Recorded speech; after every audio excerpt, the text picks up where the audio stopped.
बंगाल चुनाव पर सियासी घमासान जारी है। वहीं विधानसभा चुनाव के नतीजों की घोषणा के बाद भी हिंसा का दौर थमने का नाम नहीं ले रहा। कई इलाकों में हिंसा की घटनाएं हुई और इन घटनाओं में कई लोगों की मौत की खबर भी सामने आई। और नंदीग्राम सीट पर हार का सामना करने वाले सीएम ममता का बड़ा आरोप लगाया है। तो ममता ने नंदीग्राम में गड़बड़ी का आरोप ये लगाया कि उनका कहना है कि उनके साथ धोखा हुआ है। ममता बनर्जी ने कहा कि मेरे पास किसी ने मैसेज भेजा था कि नंदी के रिटर्निंग ऑफिसर से किसी को लिखा था कि यदि उनकी ओर से रिकाउंटिंग का आदेश दिया गया तो जान को खतरा हो सकता है। वहीं दिल्ली में अस्पतालों में ऑक्सीजन की कमी जारी है और इस पर आरजेडी नेता ने कई मुद्दों पर अपनी प्रतिक्रिया दी है। आइए दिखाते हैं।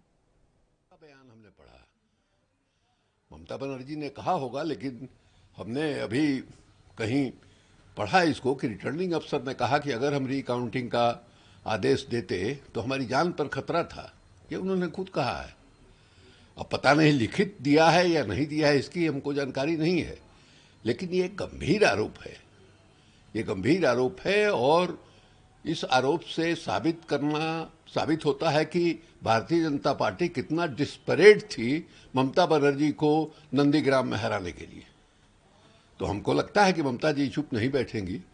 मैंने रिकाउंटिंग के लिए प्रेयर कर सकती हो हाई कोर्ट में, और वो जाएंगी भी। उन्होंने हिंट भी किया था कि हम कानूनी सहारा लें। देखिए, इस तरह का वीडियो जो है वायरल हो रहा है, लूटपाट वाला। हमारे भी मोबाइल फ़ोन पर इस तरह का वीडियो आया है। हम नहीं जानते हैं, मेरे पास जानने का कोई जरिया नहीं है कि ये आज कल का है या पुराना है, लेकिन यह बात बिल्कुल सही है कि भारतीय जनता पार्टी के लोग जो है कई बार रंगे हाथ पकड़े गए हैं। दूसरे देश के भी हिंसा का और हिंसक वारदात का जो है फोटो लगा करके हिंदुस्तान के संदर्भ में पेस्ट कर देते हैं। ये पहले भी हो चुका है, तो इसका पता लगाना चाहिए।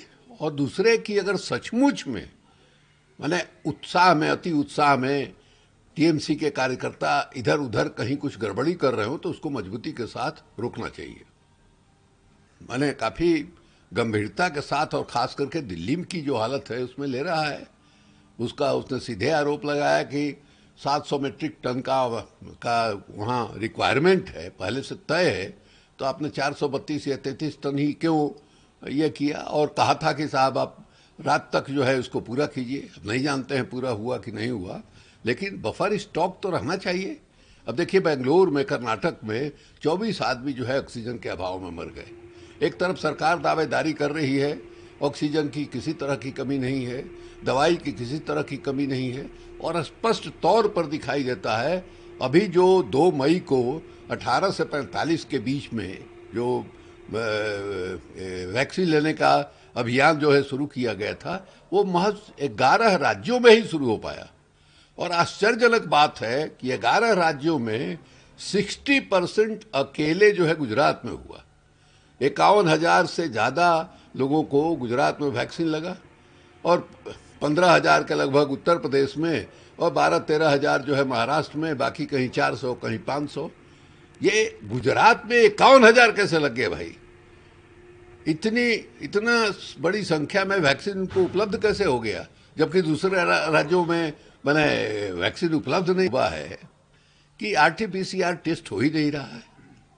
ये तो आंकड़ा जो आता है आरटीपीसीआर टेस्ट में जो पॉजिटिव निकल जाता है उनकी संख्या है, लेकिन ऐसे लोग जो दौड़ रहे हैं टेस्ट कराने के लिए, उनका टेस्ट नहीं हो रहा है। इसकी संख्या जो है, जो ऑफिशियल संख्या है, उससे कई गुना अधिक है।